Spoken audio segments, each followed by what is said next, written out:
එන්න මාත් එක්ක පළතුරු ටිකක් ගන්න යන්න. ඉතින් මගේ අද අවුචාන් එකට පළතුරු බලන්න. ඉතින් මේ බලන්නකො මේවා ලස්සනට පැක් කරලා තියෙන විදිය. පොඩි වෙන්නේ නැති වෙන්න, තැලෙන්නේ නැති වෙන්න ලස්සනට පැක් කරලා තියෙනවා. ඉතින් ගුණාත්මක භාවය ගැන ගොඩක් හිතලා තියෙනවා කියලා හිතන්න පුළුවන්. ඉතින් අද ගොඩාක් ඩිස්කවුන්ට් දාලා තිබ්බා. මේ තියෙන්නේ කිවි, එතකොට මේ තියෙන්නේ කැකිරි වගේ දෙයක්. මම නම් දන්නේ නැහැ නම මොකක්ද කියලා. ඉතින් 1.69කට තමයි දාලා තිබ්බේ. මේ දවස්වල වෝටර්මෙලන් කන එක නම් හොඳයි. මොකද සමයක නිසා අපේ බොඩි හීට් එක වැඩි වෙලා තියෙන නිසා ඇඟ නිවෙන පළතුරු කන එක ගොඩක් හොඳයි.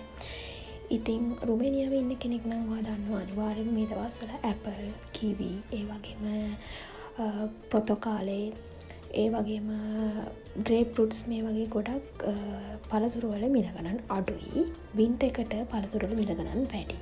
ඔහොම තමයි ඉතින් විස්තරේ.